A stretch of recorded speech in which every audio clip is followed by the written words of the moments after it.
Welcome back to Turning Hard Times to Good Times. I am your host, Jay Taylor, and I'm really pleased to have with me Daniel McAdams. It's been a long time, a number of years, I think, since Daniel was last with me. He teams up with Ron Paul at the Institute of Peace and Prosperity. He usually provides a little video discussion of some of the major issues in play every day at ronpaulinstitute.org. So I'd really suggest you folks might want to visit ronpaulinstitute.org for some refreshing ideas about what's transpiring these days and why things are happening the way they are.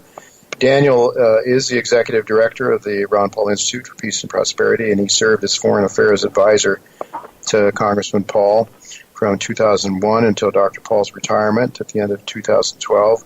In the 1990s, Daniel worked as a journalist based in Budapest, Hungary, including an editorial page editor of the Budapest Sun.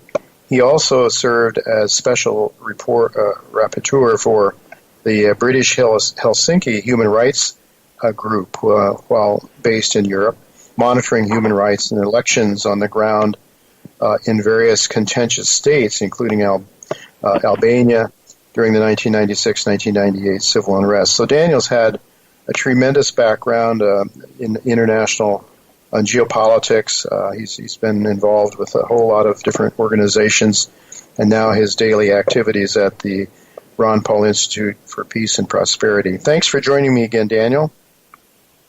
It's great to be back with you again, Jay. Thanks for having me. It's really good, and I'm glad to know that the hurricane didn't wipe you out down there today, Daniel. I know you're down there in South Texas, off of the, and it was a nothing burger for you, you said. So we're really thankful that you're with us. I believe I'd like to get your thoughts about the obvious desire to destroy the U.S. Constitution. I talked about it in my opening monologue about how especially the really aggressive liberal Democrats seem to be interested in tearing everything down, the safeguards that our founding fathers put in place, such as the Electoral College and, every state getting 2 senators and, and having the right to filibuster in the Senate floor and all those things they seem to want to take away.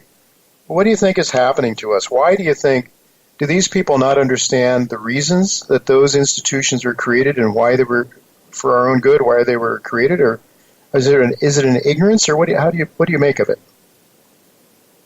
Well, I don't think it's an ignorance. I think they know exactly what they're doing, and one of the causations, and you would, I'm sure, agree with this, is that the stakes are too high. Washington has too much power. There's too much to be gained to hold on to the levers of power.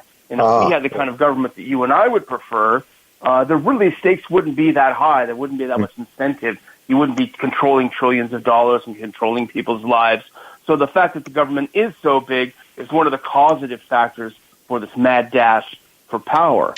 But no, it's not ignorance on their part. These people are essentially, whether they know it or not, are Maoists in spirit.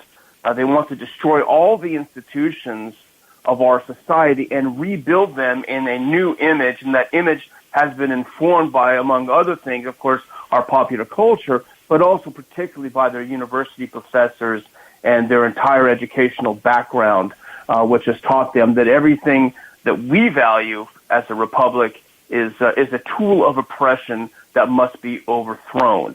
And so they know exactly what they're doing. Maybe the foot soldiers are not as well versed, but certainly the people that are guiding them know exactly what they're doing, and this year has been a banner year for them. Well, they may know, but I'm guessing that the vast majority of people who will vote for Joe Biden are not aware of what is at stake here. Yeah, I think that's true. I certainly don't think the majority of the people that are voting for Biden are down there ripping down statues and burning up police stations. However, you do have that element leading and guiding the party and guiding the more radical wing of the party.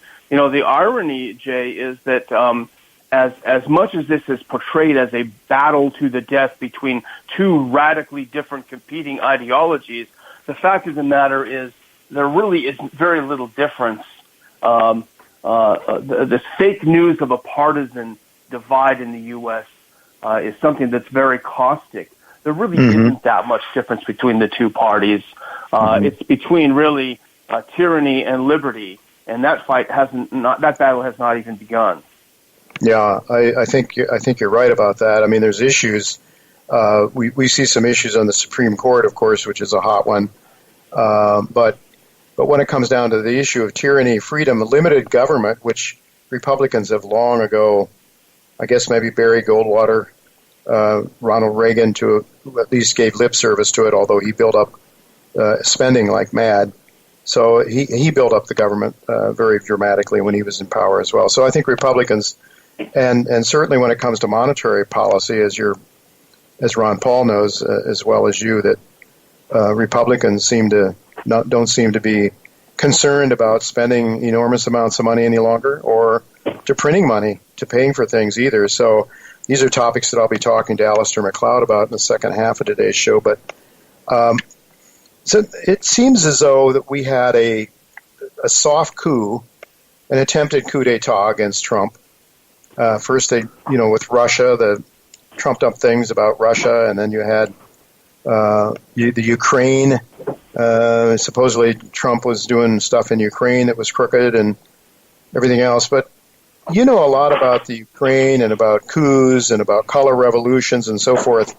What can you tell us about the Ukraine? Because when we had you on more frequently a few years back, you talked a lot about the Ukraine. You talked a lot about what was going on with the color revolution there. How do these color revolutions work, Daniel? Well, one of the most important things is to cause a disorientation in society. And you find these primarily in societies in transition, and that's why they were pretty common in Central and Eastern Europe, many of the countries of the former Soviet sphere of influence, because they were greatly transitioning societies from a command economy to a slightly more free economy. But when you had the elites controlling that transition and not wanting to let go of the reins of power, you had to prevent against any populism, against anyone who would go against the power that they had. And that's why the color revolutions that I monitored in the 90s included those against people like Vladimir Mečiar in Slovakia, who was a populist, and Sali Berisha in Albania, who was a radical free market populist type. So those people had to be undermined so that the people who represented the former nomenclatura could remain in power, essentially, de facto, if not de jure. And you're seeing a lot of that in the United States. The Trump phenomenon surprised everyone. He wasn't expected to win. People believed the polls saying that 97% chance of Hillary winning. I think that was the New York Times the day before the election or something like this. So people believed these things. So when Trump actually did win, that, I think, is when the color revolution started in the U.S. We're supposed to be talking about whether there'll be a color revolution after this election. I would put forth that it started the day that President Trump won office.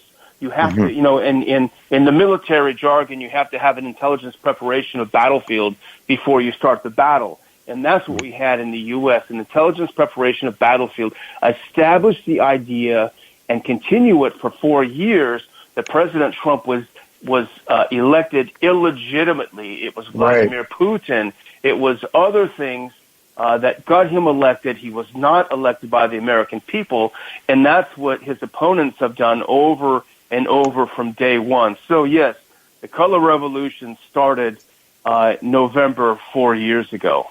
Interesting. So that all this attempted impeachment and of course the Mueller investigation, which came up completely empty, I believe, and then the Ukrainian impeachment is all part of that game, you think? Absolutely. It's all intended to establish the idea that Trump is not a legitimate president. And I do not say this as a Trump supporter. I know that when it comes to voting. So I have no dog in the race. But I don't know if you've read about this, if you're familiar with this. I'm sure you are, because I heard your monologue earlier, and you did reference it. But this Transition Integrity Project, and Whitney Webb, who's a great writer, a great investigative reporter, she wrote about it not long ago on her website. which readers can go to. It's the Unlimited Hangout. And she talks about this Transition Integrity Project got together to war game several different scenarios, ostensibly if Trump loses and refuses to leave the White House. But in fact, one of the war games was Trump has a clear victory, and then what do you do? And that is a fascinating article. This really did happen. John Podesta played the role of Biden in this war gaming, and you mentioned some of the potential outcomes. This is a pretty big organization. It counts among its members extremely prominent people, including its co-founder Rosa Brooks, who was a Pentagon and State Department official under Obama. She also worked for a little place called the Open Society Foundation. George Soros. Know very well what that is. Yes, Soros. Yeah, she was a general counsel to the president of Soros's foundation, and as you know, Jay, Soros was himself behind most of the color revolutions, including investing very heavily in the Ukraine revolution. So you're having a nexus between the actual real color revolutions in Central and Eastern Europe and the very individuals who were involved in attempting to undermine the results of this next election before they even happened. Mm-hmm.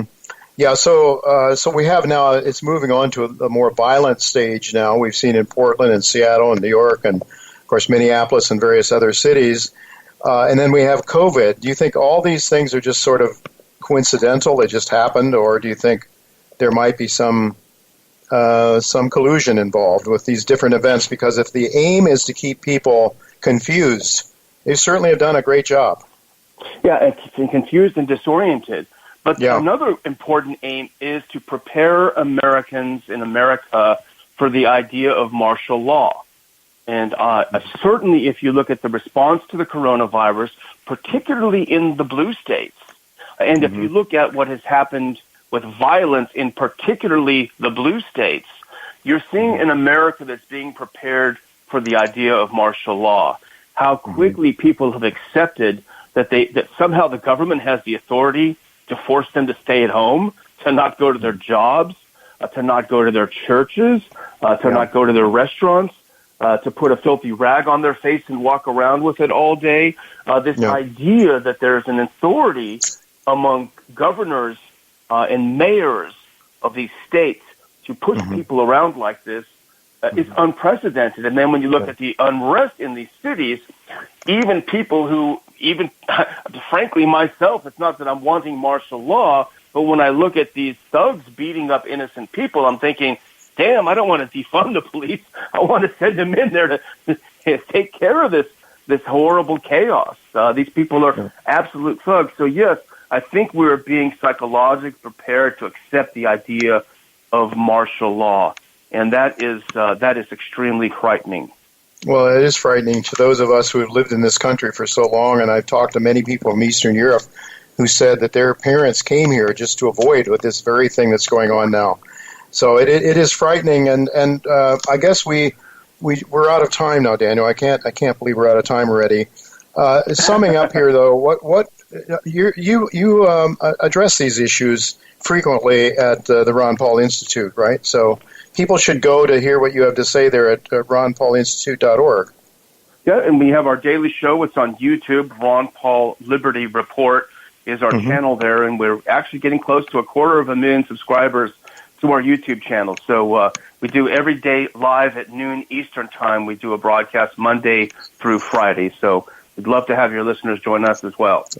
Absolutely. Well, thank you very much, Daniel. We'll have to have you back when we can have you for more time. Thank you so much for being with us, and we'll do it again sometime, hopefully very soon.